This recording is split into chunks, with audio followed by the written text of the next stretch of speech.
Hello students, आज के व्याख्यान में आप सभी का स्वागत है। मैं doctor Ajanta Gehlot, associate professor philosophy, MS college Bikaner. Students, आज का हमारा टॉपिक है चारवाक दर्शन की तत्व मीमांसा। चारवाक दर्शन एक नास्तिक दर्शन है जिसके बारे में हम पूर्व में पढ़ चुके हैं कि क्योंकि वे ईश्वर और वेदों की सत्ता में विश्वास नहीं करते हैं, इसलिए वे एक नास्तिक दर्शन है। और वेदों की सत्ता में विश्वास नहीं करने के कारण वेदों में निहित जो तत्व हैं, जैसे आत्मा, ईश्वर आदि को वह या कर्म, फल, पुनर्जन्म आदि जैसे तत्वों को स्वीकार नहीं करते हैं। इनकी अवधारणाओं में उनका विश्वास नहीं है। और तत्व मीमांसा एक ऐसा ज्ञान की शाखा है, दर्शन की एक शाखा है, जिसके अंतर्गत हम सृष्टि की उत्पत्ति, ईश्वर, स्वर्ग, नर्क आदि अवधारणाओं के विषय में अध्ययन करते हैं। तो निश्चय ही अगर हम चारवाक दर्शन की तत्व मीमांसा को जानना चाहते हैं तो यह बात उसमें जानने के लिए महत्वपूर्ण होती है, क्योंकि ये एक नास्तिक दर्शन है, वेदों की सत्ता में विश्वास नहीं करता है, इसलिए वह तत्व मीमांसा की उन अवधारणाओं में भी विश्वास नहीं करेगा जो वेदों आदि में लिखी हुई हैं। सबसे पहले यह बात जाननी ज़रूरी है कि चारवाक दर्शन एक जड़वादी दर्शन है जो सत्ता की व्याख्या जड़ के आधार पे करता है, सृष्टि की व्याख्या जड़ के आधार पे करता है या जड़ तत्वों के आधार पे करता है। सृष्टि में जड़ और चेतन दो प्रकार के तत्व होते हैं और वह ये मानता है कि जिन विषयों का हम प्रत्यक्ष कर सकते हैं वही हमारे लिए वास्तविक हैं, वही हमारे लिए सही हैं, और जिन तत्वों का हम अध्ययन या प्रत्यक्ष नहीं कर सकते हैं वो हमारे लिए अवास्तविक हैं। तो जड़ और चेतन इन दो तत्वों की सत्ता के आधार पर सृष्टि को समझाने की जो बात है उसको चारवाक दर्शन किस तरीके से समझाता है, यानी जड़ तत्व और चेतन तत्व इनकी व्याख्या कैसे करता है, वह हम इसके अंतर्गत पढ़ेंगे। और जैसा मैंने आपको बताया कि ये केवल प्रत्यक्ष प्रमाण को ही स्वीकार करता है और इस प्रत्यक्ष से ना हमें ईश्वर का प्रत्यक्ष हो सकता है, ना हमें आत्मा का, स्वर्ग, अदृष्ट विषयों का हमें ज्ञान प्रत्यक्ष के माध्यम से नहीं हो सकता है। यानी हम जैसे एक पंखे को देख सकते हैं ऐसे हम ईश्वर को नहीं देख सकते हैं, या जैसे हम अमेरिका, ऑस्ट्रेलिया, स्विट्ज़रलैंड या और मान लीजिए राजस्थान में किन्हीं स्थानों पे या हिंदुस्तान में किन्हीं स्थानों का हम जाके उनको देख सकते हैं, वैसे हम स्वर्ग नर्क नहीं जा सकते हैं जाके विजिट करके आ जाएं। तो क्योंकि हम उनको फिजिकली या प्रत्यक्ष रूप से हम उनका ज्ञान प्राप्त नहीं कर सकते हैं, इसलिए वो चारवाक दर्शन में अमान्य हैं, वो अवधारणाएं अमान्य हैं। और इसीलिए ईश्वर और आत्मा उसको हम जड़ तत्वों की तरह, जैसे हम पंखा, पेड़, मेज, कुर्सी आदि का प्रत्यक्ष कर सकते हैं, वैसे हम ईश्वर, आत्मा आदि का प्रत्यक्ष नहीं कर सकते हैं, इसलिए ये वास्तविक नहीं है, ऐसा चारवाक दर्शन का मानना है। और इसीलिए उनके अनुसार जड़ ही एकमात्र तत्व है।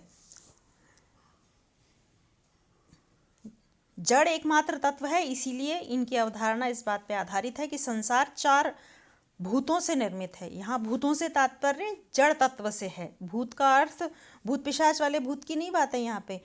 भूत का अर्थ है वो चार जड़ तत्व, जिनसे साधारणतः आप सुनते रहते होंगे कि शरीर पंच महाभूतों से निर्मित है। पंच महाभूत क्या है? पृथ्वी, जल, अग्नि, वायु, आकाश।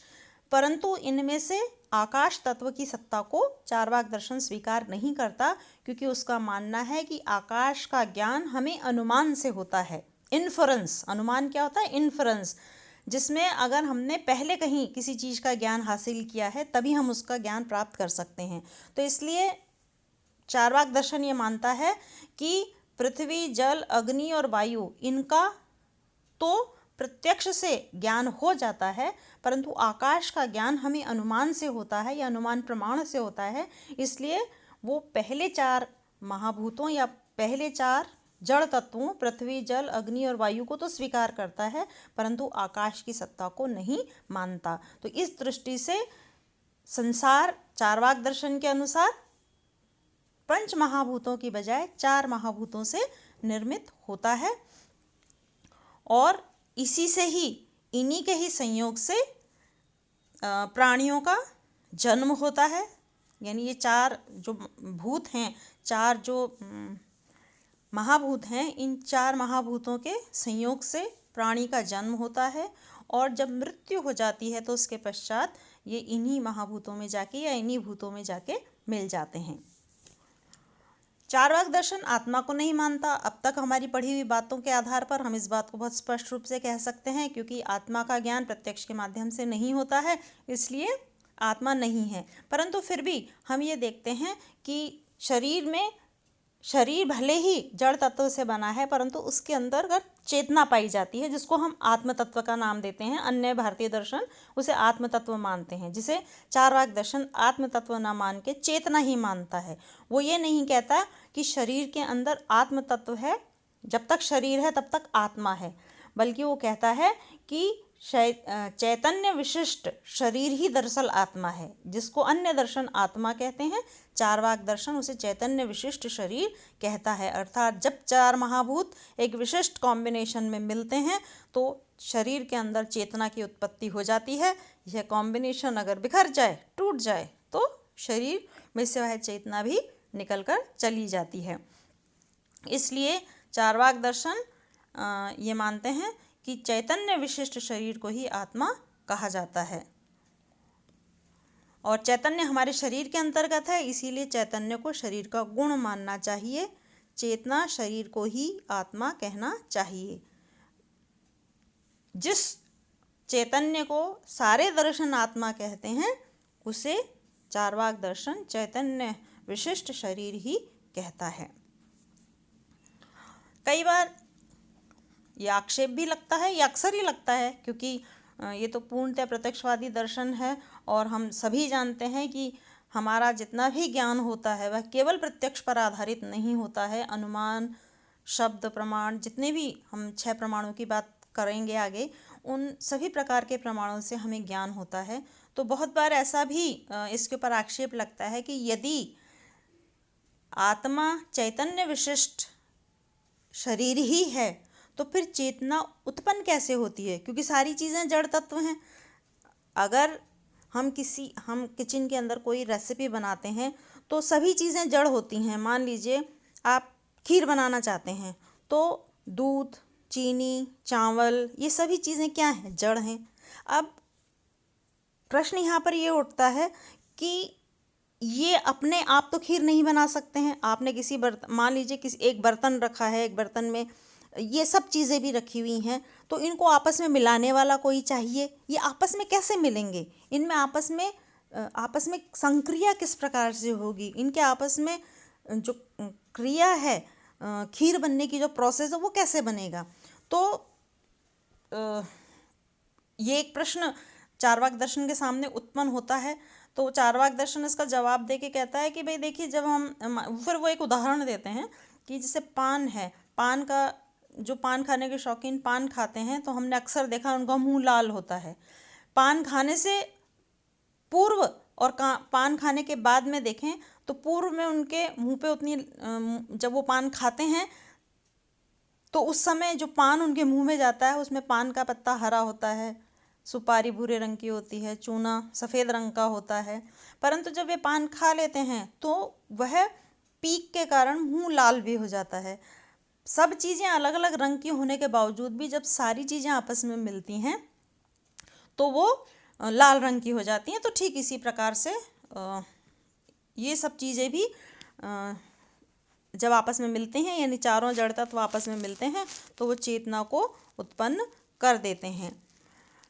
इस तरीके से वो अपने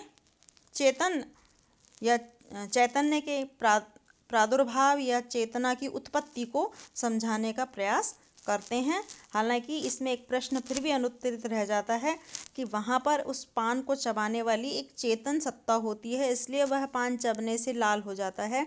परंतु जब 4 जड़ तत्व आपस में मिलेंगे तो उनको मिलाने के लिए भी हमें किसी चेतन सत्ता को स्वीकार करना पड़ेगा, जिसका वह प्रश्न का उत्तर ठीक प्रकार से उसको नहीं दे पाते हैं। चारवाक दर्शन ईश्वर को भी नहीं मानते हैं। वो कहते हैं ईश्वर की कल्पना अनावश्यक है। आत्मा की तरह ईश्वर के अस्तित्व में भी नहीं विश्वास किया जा सकता। और वो कहते हैं कि बहुत सारे लोग कहते हैं कि अगर हमें चार महाभूतों को से सृष्टि को समझाना हो तो हमें किसी चेतन सत्ता को स्वीकार करना पड़ेगा। जैसे मैंने आपको बताया कि यदि खीर बनानी है तो खीर बनाने के लिए, खीर की सभी सामग्रियों को मिलाने के लिए एक मनुष्य, एक चेतन सत्ता की ज़रूरत पड़ेगी जो उन सब चीज़ों को मिलाए और उस काम को संपन्न करवाए। परंतु चारवाक दर्शन के अंदर, चारवाक दर्शन कहता है कि चार भूत हैं, वे केवल संसार के केवल उपादान कारण हैं, इसके अलावा एक निमित्त कारण अर्थात ईश्वर की आवश्यकता होती है जो इन उपादानों को लेकर इस विचित्र संसार की सृष्टि करता है। आप समझ रहे होंगे, यहाँ पर प्रश्न पूछा जा रहा है कि चाहे जितनी भी वस्तुएं, चाहे जितने भी तत्व यहाँ पर मौजूद हों, परंतु वे सभी तत्व जड़ हैं, ये जड़ आपस में मिलेंगे कैसे? इसके उत्तर में चारवाक कह रहे हैं कि जड़ तत्वों का अपना स्वभाव होता है और अपने अपने स्वभाव के अनुसार वो संयुक्त हो जाते हैं और उस संयुक्त होकर वह स्वतः ही इस सृष्टि की उत्पत्ति कर देते हैं, जिसके लिए हमें ईश्वर की आवश्यकता नहीं होती है। ईश्वर की सत्ता के कोई प्रमाण भी नहीं है। जो प्रमाण दिए जाते हैं उनको भी हम अनुमान के आधार पर ही सिद्ध करते हैं। इसलिए चारवाक दर्शन ये कहते हैं कि सृष्टि का निर्माण चार महाभूतों से होता है। इन चार महाभूतों का अंतर्निहित स्वभाव होता है जिसे हम स्वभाववाद कहते हैं। इस स्वभाव के कारण ही ये चारों तत्व अपने आप मिलते हैं और मिलकर सृष्टि का निर्माण कर देते हैं। इसलिए हमें ईश्वर को इस सृष्टि की रचना करने के लिए स्वीकार करने की आवश्यकता नहीं है। धन्यवाद।